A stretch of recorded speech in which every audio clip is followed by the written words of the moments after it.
it's going to be so powerful, but we also have to make sure that it doesn't get politicized.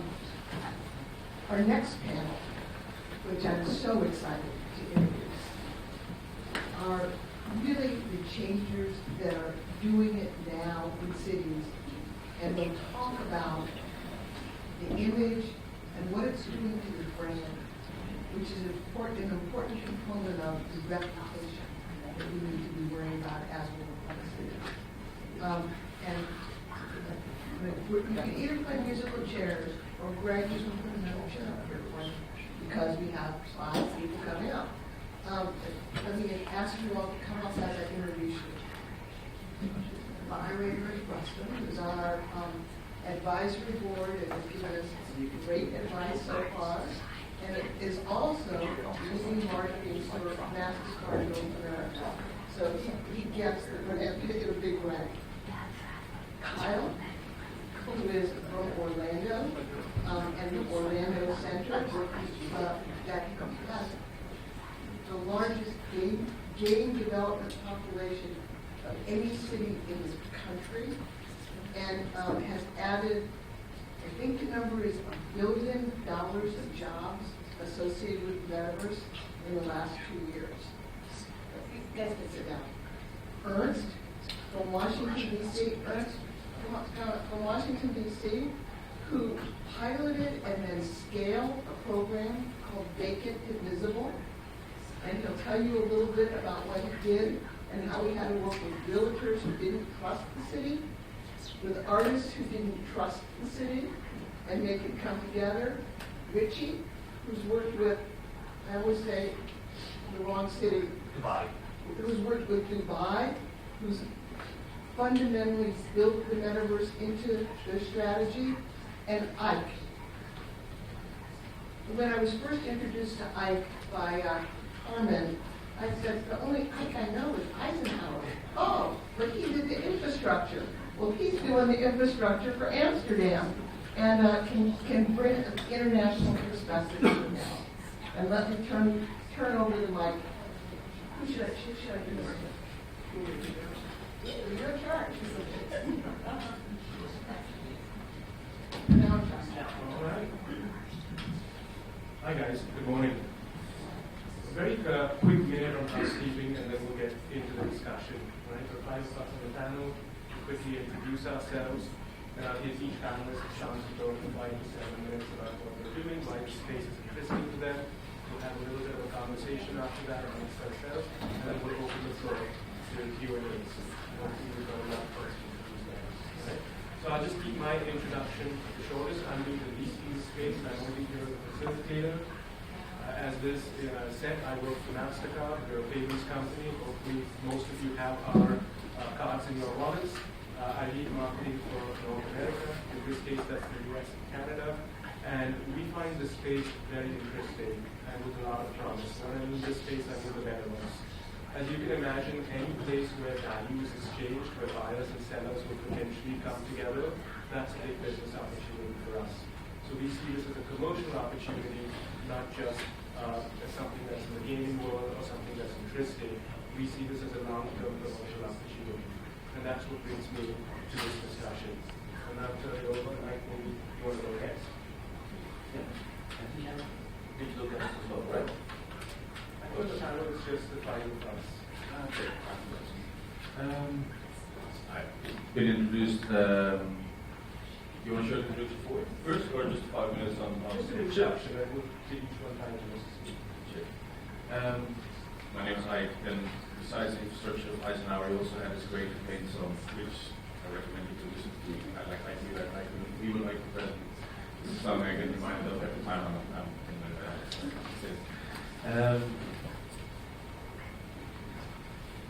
I can elaborate a bit on the choice we made on how we invest in Metaverse and what constraints and things we have.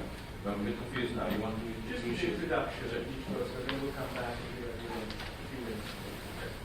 Good morning, everyone. I'm Ernest Chrappah, and I run one of the city agencies called the DC Department of Facilities in Washington, D.C. The core function of that agency is to deliver construction in the escapes and ensure that buildings are safe. So we do have construction permits, approvals, inspections, and code enforcement. With respect to city services, I've been in the city of public sector for about a dozen years, and what I specialize in is finding disruptive technologies to solve real problems and to fast and great skills. Good morning, everyone. My name is Richie Karaburun. I'm a full-time faculty at NYU SBS Tisch Center of Hospitality. I've been teaching destination marketing, placemaking, and destination branding for the past 10 years. I'm also writing a book on the placemaking and geo-branding as we speak. And I took several of my students a couple of times to Dubai and Abu Dhabi. For those of you who don't know, NYU is a huge campus in Abu Dhabi. So we take our students for January as well as summer. So we've done studies with Dubai Tourism Office and with their CEO. And so hopefully you're gonna. I always say Dubai is kind of the best example, and hopefully you'll talk about that. Thank you. Good morning, everyone. Kyle Shephard, professor. I want to invite you to Orlando with your students next. It would be a great case study as well. I'm the director of Intergovernmental Relations and Legislative Affairs for the City of Orlando. I work for Orlando Mayor Buddy Dyer, and my background is primarily in land use and economic development law. And I'm here to talk a little bit about some of the jobs and some of the things we've done to grow the Metaverse in Orlando, and look forward to talking about it. Fantastic. Thanks so much for the introductions. And what a great panel we have. Let's get started. I do want to talk a little bit about what you're doing in the space, you're investing in both intellectually and commercially in the space, and how you see that way. Yeah, happy to. Maybe a brief context. I'm leading the digital innovation and R&D efforts for the City of Amsterdam, and we are both super optimistic and skeptical, and both do have a history. One, I really like to give this example because it's a city pretty close to Amsterdam. It's called Almere, and they bought a digital city hall 10 years ago. And everyone made fun of them for the last 10 years because they invested over 100,000 euros. And it was sort of kids putting Minecraft blocks on top of each other, and they paid way too much money for it. So I think that's sort of the gimmick in the Netherlands. And the moment you start investing in these kind of things, everyone always makes fun. On the other hand, it was a pretty bold move because they really created awareness on, okay, what do you actually want to do? And it started a whole debate on, okay, what does a digital city hall mean if you invest in a sort of virtual space where, before politicians lead us or not, etc. How does it work in virtual space? Who's actually in control and where do you? So it really came up a debate on, okay, what does it mean creating public services in a private-owned digital sphere? Is it okay? Is it not okay? What restrictions and boundaries do you have? So it really started to debate on where do we invest, what do we think sound, what kind of boundaries do you have? So from that moment on, there were several angles around it. We're building up the story on responsible tech. And that's a little bit broader than Metaverse, but if you think about Amsterdam in the next 3 to 5 years, our digital economy will hopefully be based on responsible tech. An example, probably everyone has MasterCard in the world as well.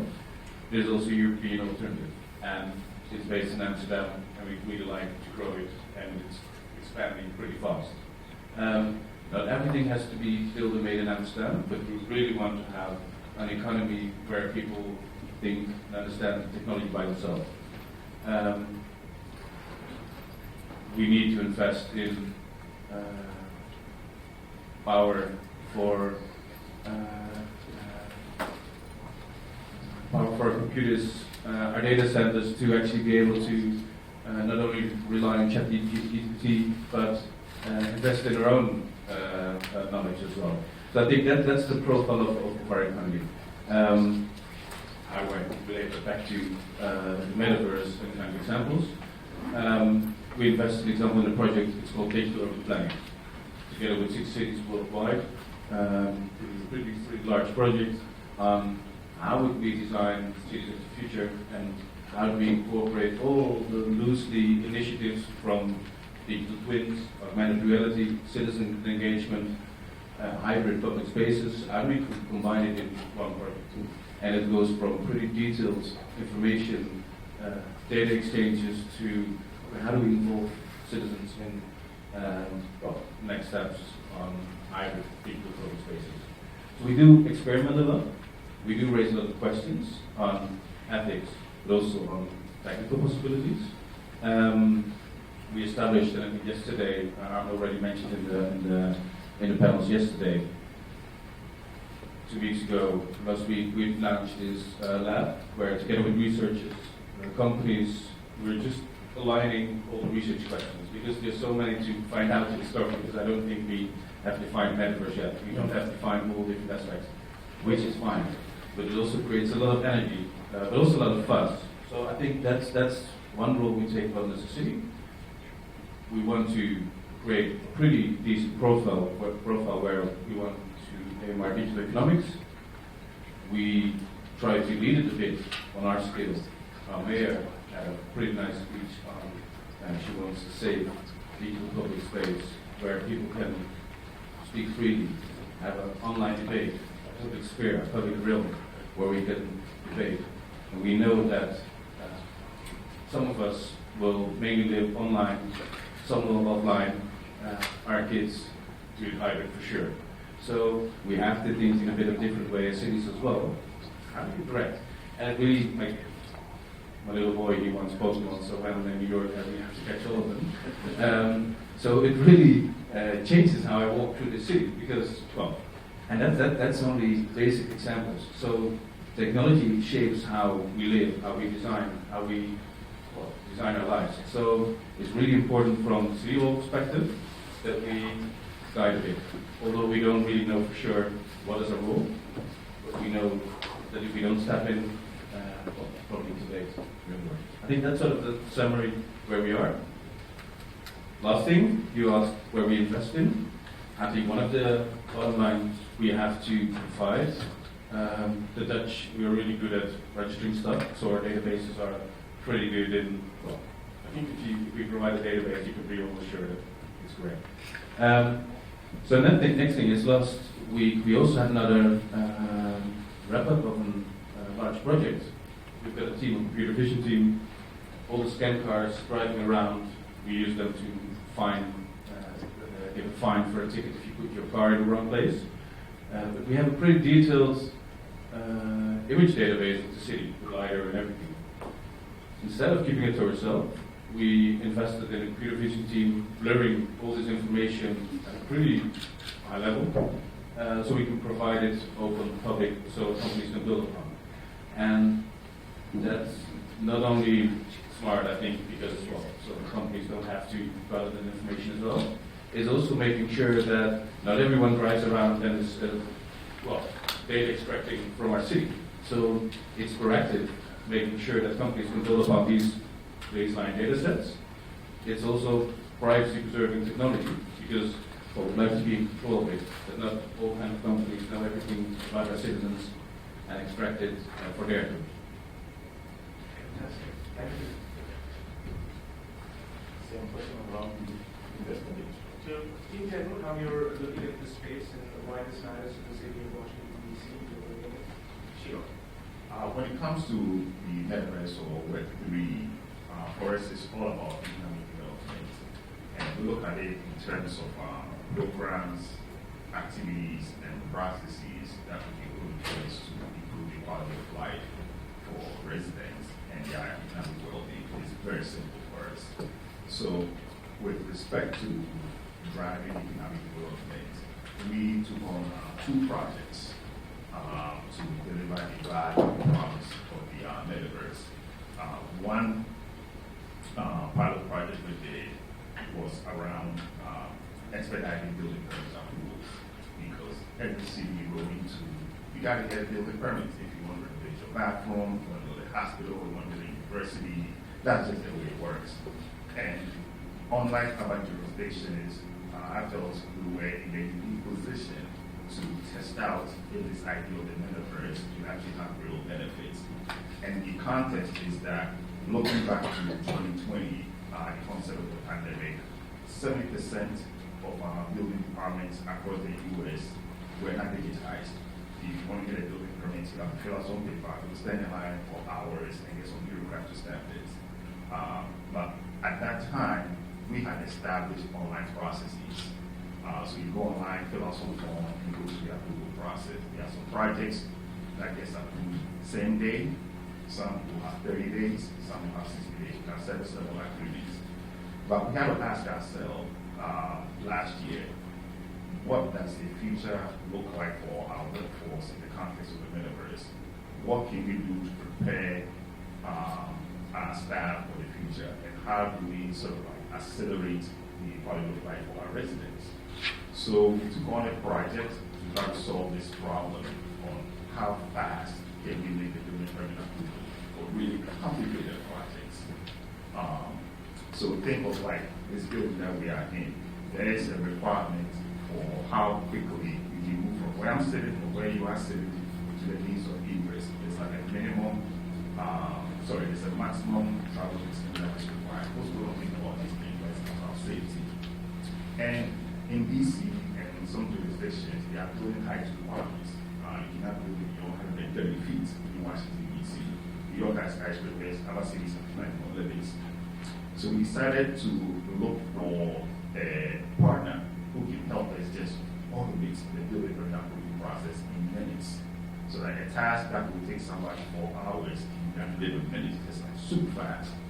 We couldn't find any that would solve this problem. So we decided to call ideate.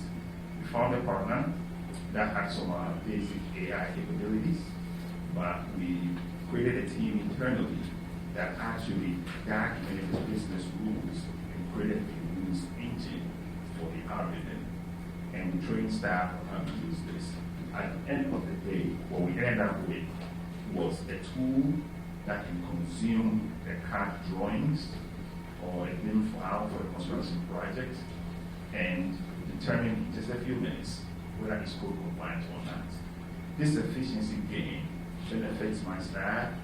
It accelerates economic development in the sense that real estate projects get approved faster. It reduces the holding cost of our developers because they've got money to do construction projects. And every single day of delay costs hundreds of thousands of dollars.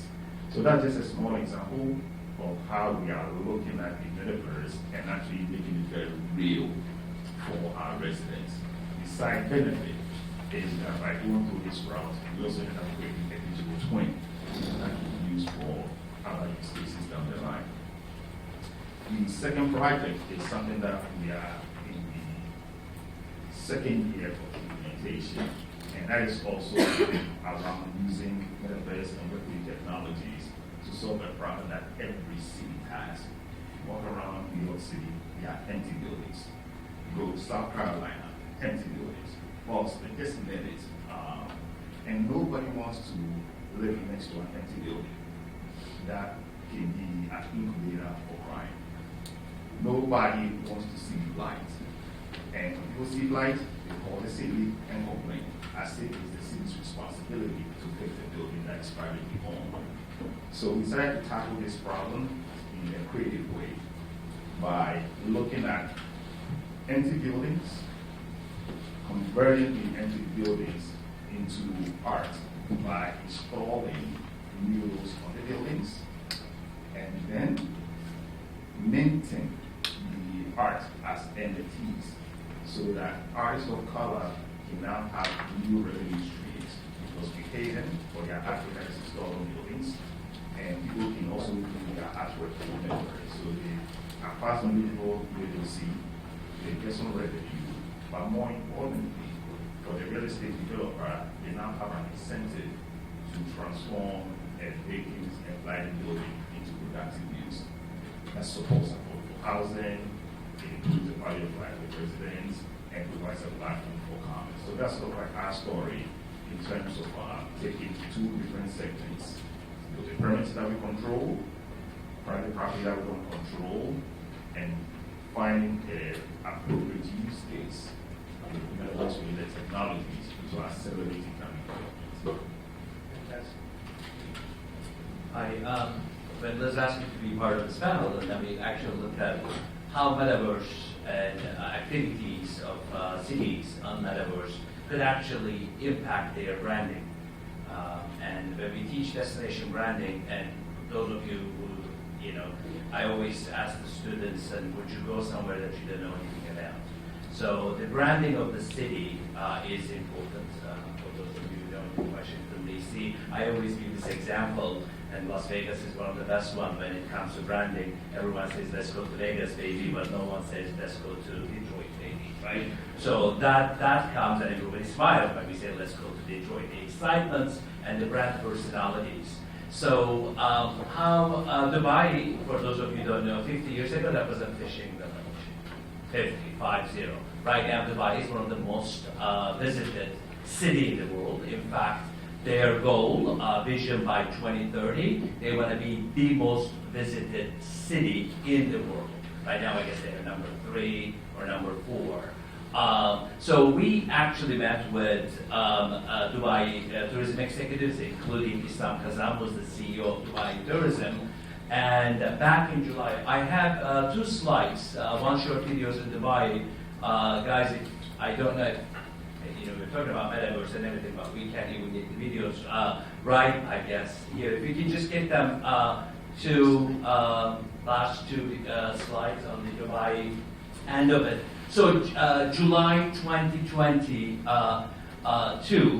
Dubai announced that they have a Metaverse strategy. So I would like every single city who's listening here to look at that. I'm big on the best practices, right? So like where you can actually learn what to do or what not to do as well. What Dubai's brand initiatives, when we look at it, it comes from the vision of the top management. And of course, it requires some money and a hard work. So Dubai actually looked into different, if you just go to Dubai slides and then later on we can talk about this as well, that what they did, they looked at a holistic Web3 strategy of Dubai's branding. They created Ministry of Metaverse as a cabinet level. Because without the top support, without the government support, that actually wouldn't happen. And they looked at not only just AR or VR or digital twin, they've actually created the holistic vision. They said they're going to use every aspect of Metaverse, including extended reality, VR, AR, and digital twin all. And they actually came up with the specific KPIs, and that's what I'm actually there. Some of the cities, when we've discussed, when I asked them what are their KPIs, key performance indicators, where we could actually specifically attainable and we can follow, they came up with specific KPI, and they looked at it in order to create the brand, and it has to come with talent attraction first. So they came up with a KPI of having 1,000 companies who are in the metaverse industry, mainly blockchain and metaverse and content creator, move to Dubai by 2030. And there are already hundreds of companies are moving to Dubai. That's with the tax incentives and everything. The other KPI was the metaverse strategy was creating 40,000 new jobs by 2030 related to metaverse. Anything, again, from the blockchain experts and content creators and software engineers and everything, and they wanted to attract, because they know if they actually attract the talent, they can actually attract the tourists and the tourism as well.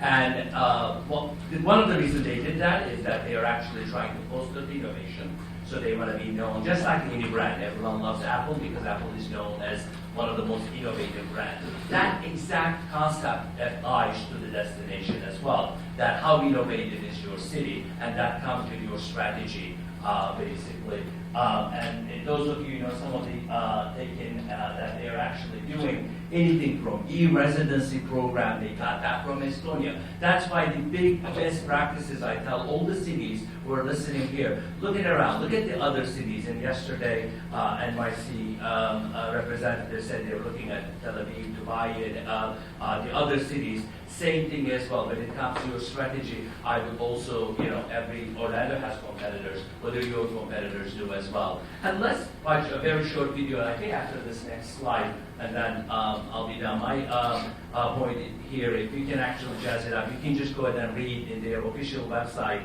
And now Saudis are actually learning. Saudi Arabia announced by 2040 they want to be the best destination. Right now everybody laughs in Saudi Arabia and there's so many issues, but they are actually almost copying Dubai because they want to actually do this as well. Let's watch this, what they did.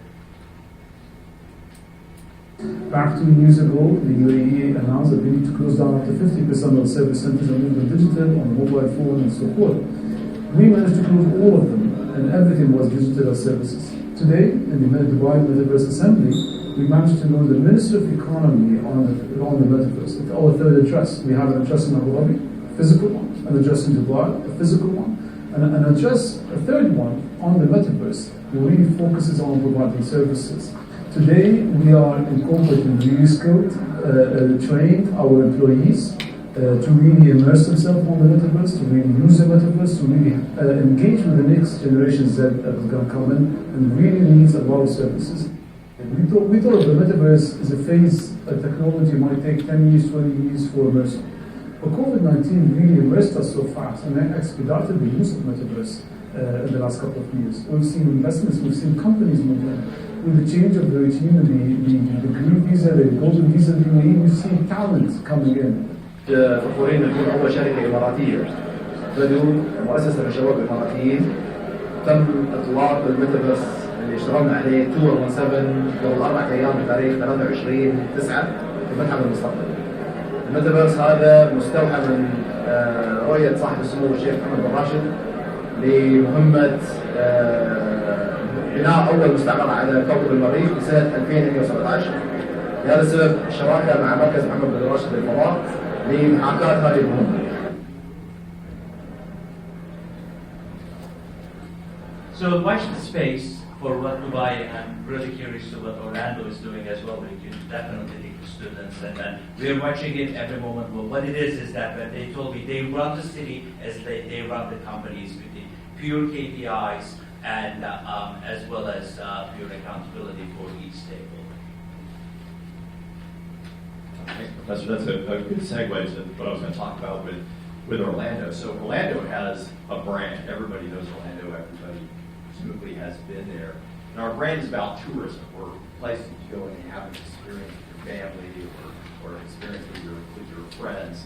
But one of the issues we have in Orlando is we have an economy that is dominated by that one industry. So we're one of the fastest growing big cities in the United States. 1,000 people move to Orlando every week. We're struggling to keep up, just as you are with all the building permit requests. We're growing like crazy. But one of the things that we suffer from, or have suffered from in the past, is that we have one of the lowest per capita income rates of all large cities in the United States. So we're down there with like Las Vegas and a few others. And so our economic development mission is how do you raise the wages of the jobs that we have in our city? And so one of the ways that we've done that is we looked at sort of the industries that we had before Disney, before Universal Studios moved to Orlando. What did we have? We had an aerospace industry. We have now the second largest university in the United States at UCF, also known as Space U. And they have developed certain sort of nascent indigenous industries between UCF and Cape Canaveral in the aerospace industry and in the modeling and simulation industry. Well, those two industries, optics, modeling and simulation, they sort of lent themselves, when you mixed it with all the creative types who moved to Orlando to work at the theme parks, to work at Walt Disney World, to work at Universal Studios. We started growing this base of industry in the digital media and creative industries. And so another university started in Orlando called Full Sail, which was a university that was devoted to digital media. It has done a lot of extraordinary work, both in Orlando and also in Hollywood. And all of a sudden, we start developing this sort of creator type economy. And what we found is that it lends itself to building the different aspects of the metaverse. So we went from that sort of aerospace industry, military support industry, modeling and simulation, and now we have tens of thousands of jobs of young people working in the software industry that is coding and doing stuff to build the metaverse. And so what this has done, is particularly in our downtown, has driven our wages up. So we no longer suffer from being right there at the very bottom in terms of per capita income, because we have these new higher value, higher wage jobs in Orlando. So what we have done is our Economic Development Commission, which is known as the Orlando Economic Partnership, has developed what we call Orlando as the Meta Center. So if you visit OEP's website and look up Meta Center, you see all the different sort of industries and the businesses, the young startups that have moved to Orlando and created, as Professor Foss mentioned, about $1 billion in economic impact. I think it's probably closer to 2 now in Orlando. So as Orlando continues to grow, what we hope is that that industry takes off as a cluster and you sort of earn this sort of economies of agglomeration around them. Last night I was here, I was having dinner with a friend last night who is originally from Orlando. His son lives in Orlando right now, and I had no idea what his son did. We were talking, and it turns out that his son works for one of the firms that is in our creative village in downtown, Iron Galaxy, which is some of you may have heard of. And it was just a random chance that he happened to work there. But what he said was, you know what, when my son originally left after college, he had to move to a bigger city to go do that kind of work. He moved originally to London, came back to the United States, went to out to the West Coast. But now his job's in Orlando, and so he's able to stay home. And that's sort of our mayor's goal, which is that you can raise a family in Orlando, but your kids don't have to leave Orlando to have the types of value-added jobs that we're seeking to create in Orlando. Fantastic. I mean, each of you is doing such incredible work. And for someone who's not closely exposed to this area, that is city infrastructure and digital work, it's fascinating to listen to what you guys are doing. I've got a question for you to kick it off with regards to funding. Running a city is such a complex operation. There must be such a demand to various developments in the city for funding, whether it's transit networks, whether it's safety and security, whether it's beautification. How do you convince city officials to commit funding towards the digital environment when I'm sure there must be such pressure on them to fund physical infrastructure? What is the pitch you make to ensure that you're getting sustainable funding to keep growing and developing this? Like I started in Orlando and in Florida, we're sort of a low tax environment, so there's a lot of constraints on what we can and can't do when it comes to funding. But what we had found is right before the pandemic occurred, we had migrated over 100 city services, basic things like paying a ticket or getting a building permit. We had migrated that online, and we found great savings in doing that, same kind of savings that you're probably seeing in Washington, D.C. And so one, it was an investment that saved us money. But two, what we found was that as the government, we sort of led in this way, we would be an example, and we would be seen as an example of a place that people wanted to come and be around, build their business in. And so that became the economic development sort of driver itself. Interestingly, one of the questions that I think cities have got to grapple with is not just financing these things and funding these things, but what kind of challenge is presented to cities by the metaverse? Does the metaverse lend itself to decentralization? And what we rely on in cities and building cities, primarily in Florida, is property taxes. And so things like density and building buildings is what drives our tax base. But if you are able to work anywhere, if you're able to create anywhere, if you're able to create in Dubai instead of Orlando, why be in Orlando? And so one of the challenges we have is how could it undermine our city finances by decentralizing the economy? We don't think so. We think that there's something special about cities, and even with the challenge that the metaverse presents, we think that cities have that sort of economies of scale, that economy of creativity, that density of creativity that creates the agglomerations that you need. And so we think that that challenge is not one that is going to undermine our city finances. To Sure. I have a slide that actually addresses this. So if I'm on, put it up.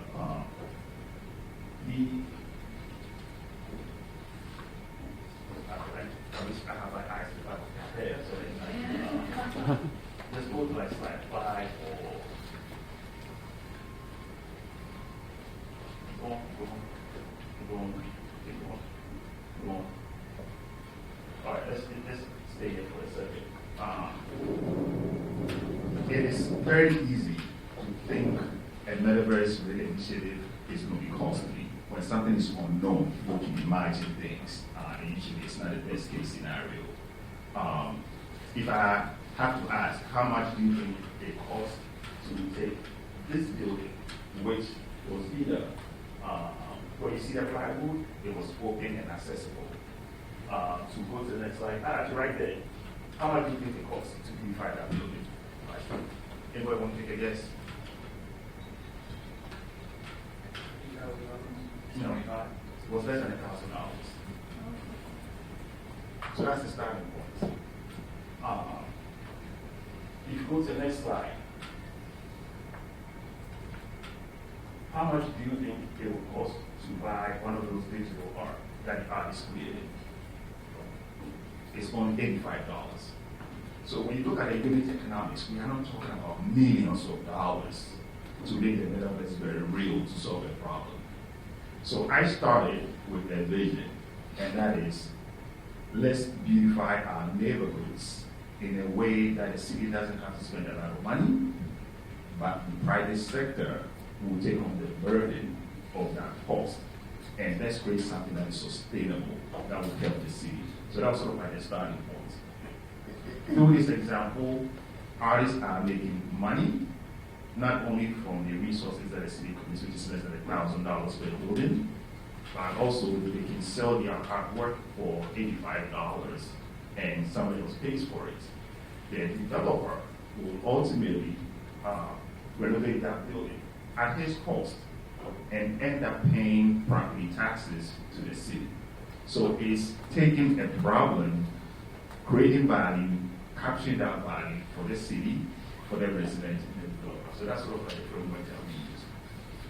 Fantastic. You've actually sparked another question, and maybe Richie and I can talk a little bit about this, is the role of the private sector in working with cities in building out the metaverse. Because as someone from the private sector, we have a vested interest in this area as well.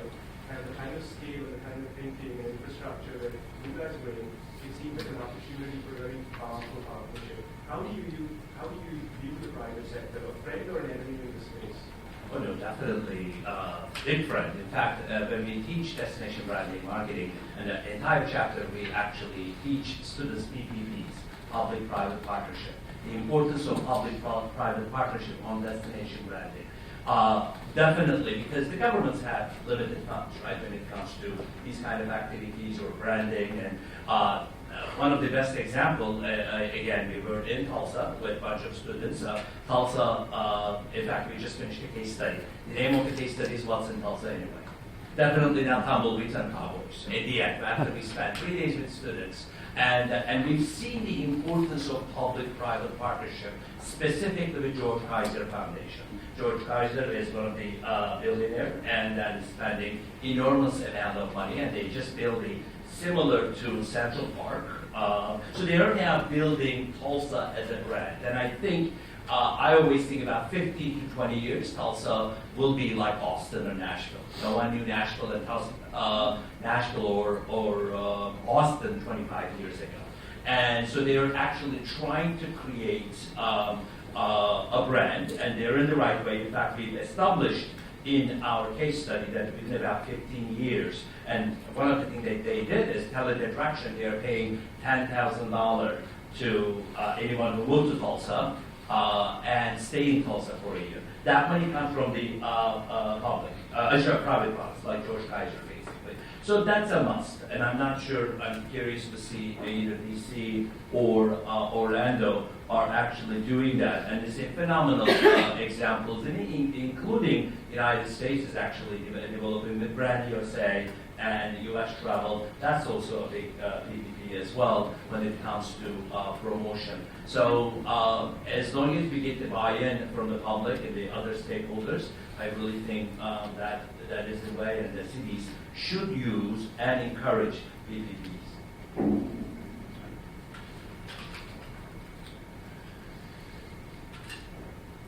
I think we have slightly different perspective in Europe when it comes to how much public space do you want to give out to companies. And I think that not only Amsterdam or the Netherlands, but I think the European Commission set the goal over in Europe.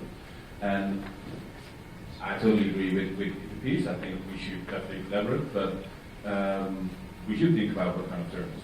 Because a public debate shouldn't be dependent on Facebook delete your account or not, or Twitter, you never know who's next in charge, or does strange things with it. And we rely on that kind of spaces, and that's the core of a democracy. I mean, I follow your news as well, so will China influence our news or not? I mean, you're not in control anymore, and we are needed. So I think we should set baseline on what is public, and let's build together on top of it. So I totally agree on public-private partnerships.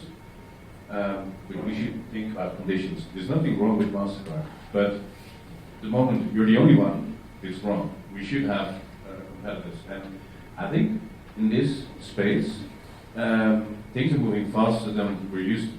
Because, well, if you're successful, you can suddenly you're working at a global scale.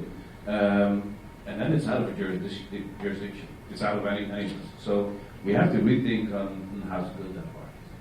The response we're having at the moment, I'm not sure if that works as well. So people are going to build local alternatives, and no one's on your platform doesn't really work as well. So, and I think it's a search, but I think it starts with what do we define as the core of our public space, the core of our democracy, and let's create tech that we can build upon. And we all face different problems because we don't have empty buildings. I mean, we've got a tiny country. If you leave a building empty for longer than a few weeks, someone takes it and starts living in it. And it's so valuable that they will redecorate it for you. So that's not a problem at all. So we all also have different perspectives on all these kind of issues. So it's really hard to have conversations about terms because we have different views and different backgrounds. But I think the common thing is everyone should have the core of your society, having a public realm where you can debate and talk. And on top of that, we build avatars. We can use augmented reality. We can build all kind of fun and cool things. But I think that's the core. And the manifesto that some of you have written yesterday, there's some guiding principles on the 2-pager. I think read it again, and that's let's talk about that because I think that's really the core of this conversation. Thank you. One last question from me, and then we'll turn it over to the audience. Who do you guys look at as best in class? Who do you want to match or emulate? Is there a leader out there that you see and say, doesn't have to be in the city space, could be in any public good space, could be in the private sector. What do you look at and say, that's the model or that's who you want to catch? So yesterday, Ernest, because I was so inspired. The Dutch came with a boat a long time ago, and we made a replica again. And yesterday we met at the boat, and people just think, what's the issue? How can we improve this process? And the way you inspire and get people on board, I think that in the end is change. It's not about millions and things, it's about taking good solutions. So without being too cheesy, but I think in the end it's about people just doing stuff that change things. For this fix you, I'm going to know you guys set this up. Well, from DC, it's not really about if there's a clear leader. It's about learning from others as far as the success and also the failures and the challenges.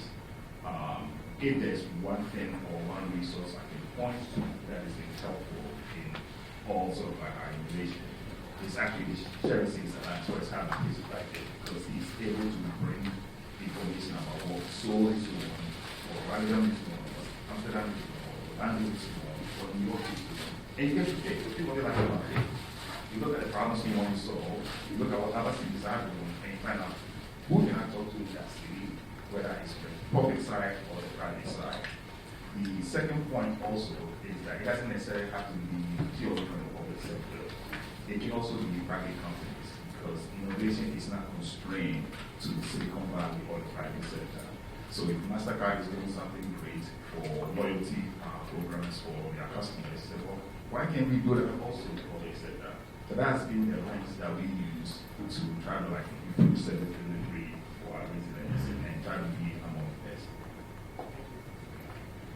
That's a good question. And so we always say you're either a leader or a follower, right? So when it comes to innovation as well, and many countries, many cities are trying. And when I looked at the vision and the top support, it always comes, as I said, Dubai. Really, I would like everyone to watch Dubai, and now the Saudis as well. So Saudis, with the amount of vision and money that they actually have, and I really think when it comes to destination marketing and metaverse and technology, Saudis within about 20, I think they have a 2030 vision plan, and that's enormous. And I'm excited as a destination marketing professor, and we watch that very closely as well, that they're doing everything right as we actually see it right now. A couple cities we watch, peer cities that we admire and are like us in terms of size and in their growth and their orientation towards the future. You're absolutely right. Tulsa's one that sort of flies under the radar. We think it was the tumbleweeds and cowboys, but it's doing something special. Obviously, Austin. Reno, and I think this afternoon Mayor Shephard is going to be here. Incoming president of the United States Conference of Mayors. Reno is one of those cities that is, it has that image of a gambling destination or an entertainment destination, but the gigafactories moved right outside of Reno, and they've sort of changed their economy. Those are the type of cities that we look at. Another Austin, another one is Nashville. Thank you. We have questions from the audience. Yes, sir. So I have a question on the creator economy for cities that have sort of not legacy, maybe not the right word, but creative industries such as Nashville for country music or New Orleans for jazz or other that are known for something. What are your thoughts on how those types of cities and those types of industries can take advantage of the metaverse, AI, and all these other technologies that come with it, so that they don't get displaced and they get to retain their brand they've developed over decades of content? I'll take a quick crack at that. So our legacy industry, maybe not legacy in terms of a long history is tourism, of course. What a lot of people don't realize is, the tourism industry is about experiences, it's about going out to restaurants and bars and theme parks and rides and so on. There are an enormous amount of Imagineers, as they call them, that Walt Disney who have to think about putting together the experience, all the optics and all the theater sets and everything. And that has created this vast pool of creative types that live and thrive in Orlando. What the Metaverse does is it gives us an opportunity to break through that sort of image of Orlando as just a theme park place and take those brains and those minds and those creators and gives them a platform so that they can be seen across the world. So a lot of people come to Orlando, but what they don't know is we've got that creative class there. The Metaverse gives a platform where they can be seen with very little investment all across the world. I look at it in terms of the perception of Washington, D.C. Is the nation's capital, so it's very easy to think it's all about politics, lobbying, and government. But the city is much. It offers a whole lot more. We look at the Metaverse as a strategy to amplify our strengths that already exist in the marketplace around tourism, but also to break through industries and attract companies that want to invest in our values. So there's a growing tech sector. There's also a growing biotech sector because of universities. So all the projects that are being done are being cataloged so that through our Metaverse initiatives, we can open people's eyes to what the city offers beyond the monuments and the parks. Two answers. One, every time you think of Amsterdam, think about this, because this is, I think, the profile we want when it comes to branding. some of you probably think about smoking weed with your goodness in New York nowadays, so, and that's what we tell the British guys as well. So don't come to Amsterdam, go to New York, smoke, drink, and go back. We made about 2 days, we made a really stupid mistake. We made an advertisement, don't come to Amsterdam to drink and smoke. So I said, no, it's possible, I'll go there. So it was the worst campaign ever. Anyway, back to your question. The creative industry, I think that's the problem we want. We have a large creative sector. We have a political agenda which is pretty strong on a digital city. And the core of that is digital includes the creative sector. So we just hired new artists and residents. We invest really a lot in museums, but also new digital art. That's also why we, together with 2 other cities, we are getting the headquarters of the EIT for creative industries in Amsterdam, and that's the investment fund of the European Commission, which is, and you like KPIs, so I just looked them up, but the goal is to have supported 3,000 startups before 2030, and I know Dubai has more money, so we go to the European Commission to get the money. But it's not only for Amsterdam, but it's the headquarters to support the creative industry throughout Europe. So 3,000 startups, 80 million, 44,000 students in Scotland in this direction. So it's pretty large, and we're building up this headquarters at the moment. So I think it's really important, and you need a political agenda to get the profile as a city, and in the end, it's also about getting the funds and distributing the funds. I think that also really helps as well. Question, Mr. Ernest, about the balance in cities between experimenting with like the bleeding edge innovation and the slow and careful innovation, improving civil infrastructure. Spend, like 8 years in the city tech movement. We came in with Web 2.0, Gov 2.0, looking to change the system, and over a learning period of 5 years, we realized actually it takes a long time to just design a web form that works well, right? To improve permitting. And so they came out of that, the movement came out of those 5 years with new mantras like, not move fast, break things, move slow and fix things. And so, wow, that's still in the process. Only now comes the maturity of being able to improve that web form so it actually works for the people that need it. Then there's this stuff that starts to come on the horizon. So how do you balance the how much you invest in each thing, and how could they support each other instead of like diverting funds for something that's just not to work, just something that's totally unnecessary? It's a tough balancing act. What I use as sort of like my North Star is value creation. And value has to be created to the point that somebody is willing to pay for it. So that the city is now forced to make a choice. Do I allocate funds to cover this so that we don't charge for it? Or will enable private sector companies to charge for it so that the work still gets done and doesn't cost the government? So value is sort of like a critical bit. It's applying sort of like business thinking in the public sector. And that's something I found to be incredibly helpful. I always ask, what problem are we trying to solve? How much is it going to cost?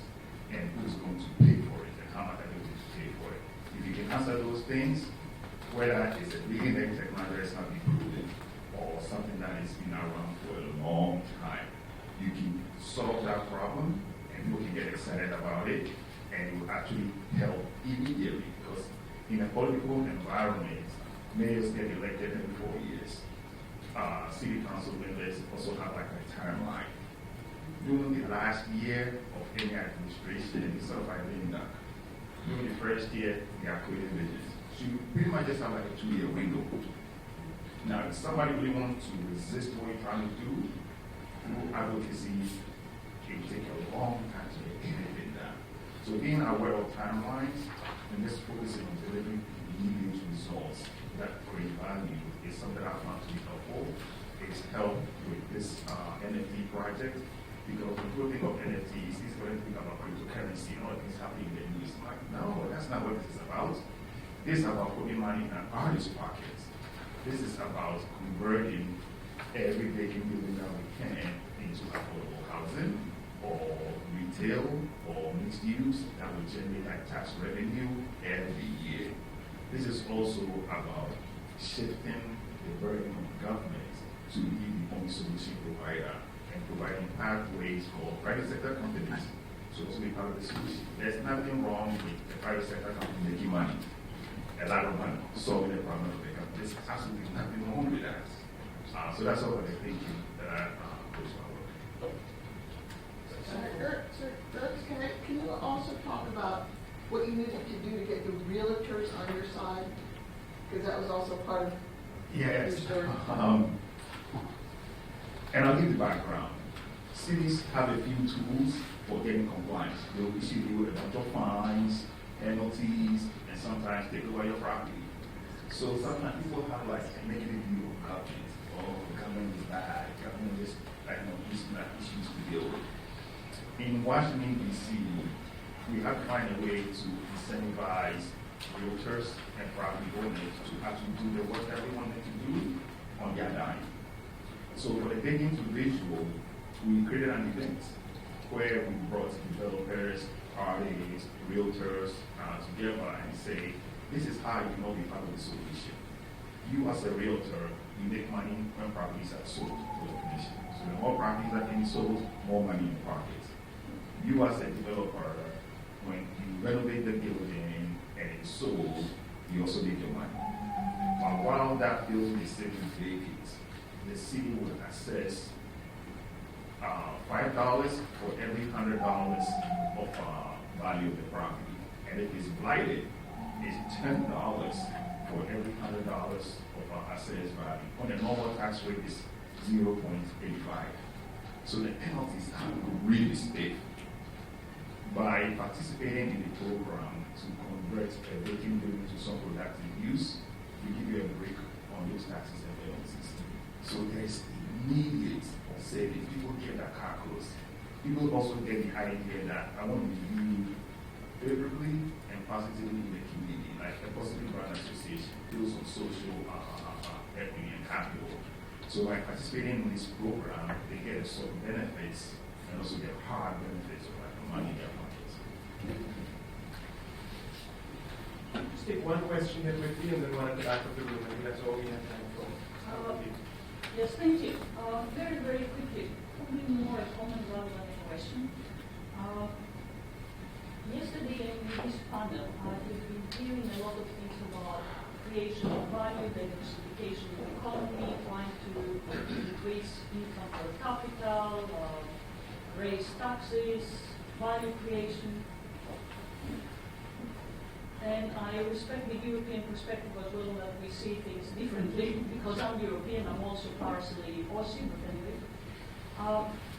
What we have learned the hard way during COVID is that apart from creating economic well-being, well-being is also psychological, social. Many countries, they are talking about quality of life, and the only way that you can attract talent, you can persuade somebody to get a job, to live in a city, it's not just money. It's not just a high income or whatever this might be. So the question or the comment is, does the language about quality of life, using the metaverse to make people happier, to network, to socialize, is something that is coming into your implementation in the language that you are all using into your speeches, into your discussions, projects? And if yes or no, why? Yes, sure. Well-being is critical to everything that we do. Using the context or the example of the artist has to feel good about being part of the community and helping solve that issue.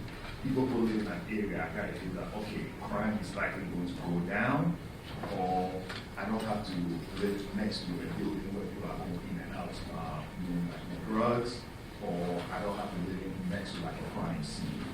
So when we are talking about these projects, the well-being is absolutely important. One extension of well-being is inclusion and diversity. That is why we focus also on artists of color who are underrepresented and give them a platform where others can see their work, feel their work, and enjoy it in a meaningful way. So that's just one perspective. I totally agree. If there are solutions out there, I really want to know, because I think this is our main challenge. We really try to shift from focus on economic growth to more broad prosperity. I think that's the main challenge. So we don't want to be number one. So yes, we live in Dubai, but we also don't, because we don't have to be number one in everything, because that makes sure that you're not number one in other topics. So it's about the whole set of goals, about taking care of the earth, taking care of innovation, taking care of all these aspects together. Make sure that, well, you have to say no to some things. And yes, I think Metaverse or solutions like that can contribute. So at the moment, we're trying to reshape our economic approach from economic growth to more broad prosperity. And one of the things is we've got 181 nationalities in Amsterdam, and yes, it's about artists of color. It's about people completely using the same words but different meanings. So how do you live together? And we also use this kind of technology to have a better understanding of who's living next to you, or what are different ideas that people have perceived.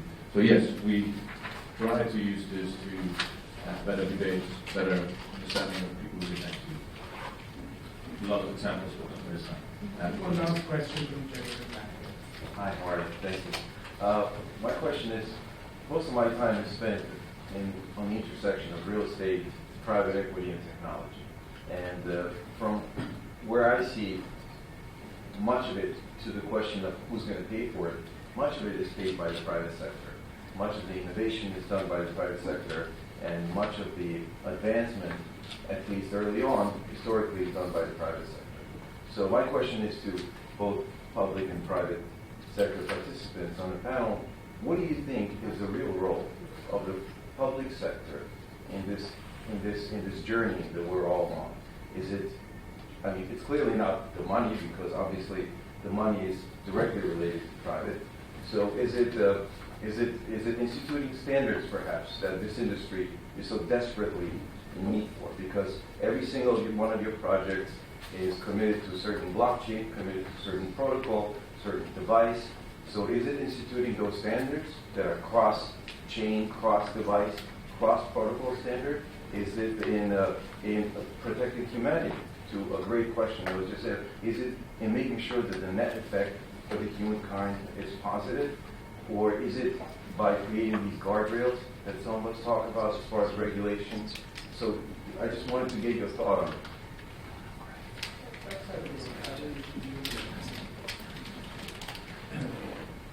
That's a good question, and a difficult question. But one of the things that I've always thought is, there's a variety of ways that the metaverse and technologies around it can grow and help cities grow and thrive, whether it be in an economic way or whatever. But to me, that where cities are going to change because of the metaverse, and where you're going to see a fundamental change in the way we do business, is that the metaverse is going to provide a new way of governance, of us connecting with our constituents.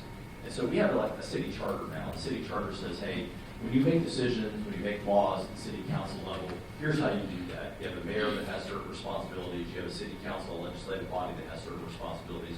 You have a code enforcement board, which is like your judiciary. So you have this, the system of government. But that can all change with the metaverse when you're able to extend government decision-making processes out in a more equitable way so that more people can participate. We have city council meetings at City Hall. Very few constituents. 300,000 people that live in the city, 2.5 million people live in the area. Very few of them actually come. The metaverse, this platform, has a way of fundamentally changing that city charter. So I can imagine in our lifetime a city charter that is totally different because we're able to engage in our citizens and make those decisions in a more distributed sort of way. So that, to me, is the way that the metaverse is really going to fundamentally change cities in the future. Oh, I think about what you just said, that the public entities, the cities, have a lot to learn from private companies, right? And that's one of the reasons that I always like to provide an example. I go back, it's just really they're running the city as they're running a company. And now they're actually building the laws that for the metaverse world as well. So they believe in the laws have to actually follow the technology as well. And then they actually get, when I join a couple of their meetings, I see already they do. They're big on the community engagement. That includes the public, private companies as well, including the hotel chains, including the major restaurant chains, and they are doing everything right by the book, I call it, and as well. That's just the community engagement that the private, public companies, public entities have to really learn and then get them and do this together. But the Arabic Emirates, they own the country. No, but I mean that's still the mentality. They are a private company running the country. No, but that's all about the mentality, right? Regardless of the political environment, that is the mentality. That engagement is the mentality, and that's happening in Tulsa. They're not Emirates. They're actually getting the mentality, public-private partnership, that it really takes two to tango. I think it's a loaded question. And a number of things you said having to be a role of a city or a government.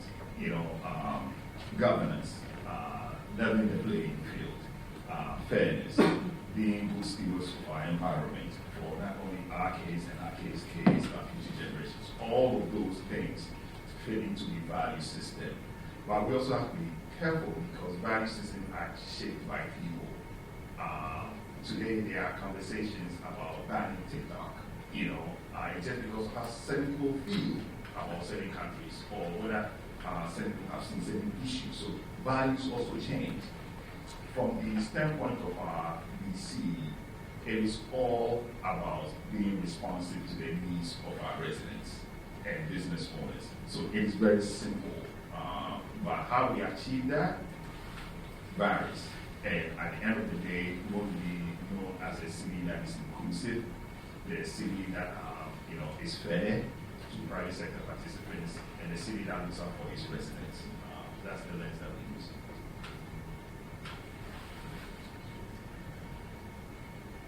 One last thing to add, I think I really like to use the example of the inspection of the health of food. Like if you go to the supermarket, you can rely on the stuff you buy. Like chicken, we had all kind of salmonella diseases in the Netherlands, you probably had it as well. And if something goes wrong, all the shelves are empty within half a day, at least in the Netherlands. It goes pretty fast. So we've got all these checks and balances, inspections go out, etc. But it took us years and years and years to build upon. And we have to increase because now we've got different forms than we used to have. So if you take that analog for digital world, how does the whole system of checks and balances work? Who is inspecting TikTok? Is it only about the public opinion? Or is it also about what's actually happening? Where does the data flows? How does it go? And I think we have to evolve that part on a faster pace than we're doing at the moment. And it's not only about regulation, because regulation always follows the status quo, and especially in the topics we're talking about, we should speed up a bit. So I think it's also about designing frameworks, making sure that it is about standards, but standards is always too late, because when the standards are done, people who are actually working on it don't want to use the standards anymore, so no one really knows why we're still doing it, but still everyone wants them, and I'm working on it as well. So it's always this really complex thing. And that's why I really like to think, when do you trust the system enough? Because I don't know anything about chicken, but I trust people who also know about chicken. And it's a safe process. So other people should be able to trust us, and at the moment I don't think they do. So, because our checks and balances are not in order when it comes to technology. And I think that's the main thing to discuss. And how can we speed up this process from the 60s, 70s towards now? What we did with food, when it comes to technology, can we be a little bit faster in this process, and I think that's important. Wow, what a fantastic panel. We talk about this all day. I would love to, but we are at time. Guy, Richie, I thank you so much for your insights and the work you're doing. It's very inspiring. And thank you to the audience for your great questions. Have a wonderful day.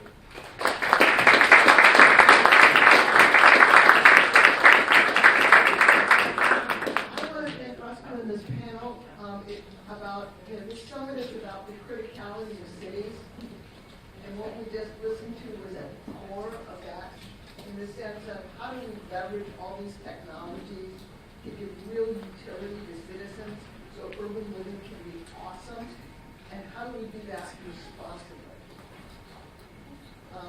Our next speaker, who's at 11, we're going to take a real short break, and I'm going to ask you to be back at 11, is Peter Hirschberg, author of Maker City, which is a phenomenal guide to how you change cities, how you influence decisions, and how you can make the planet better.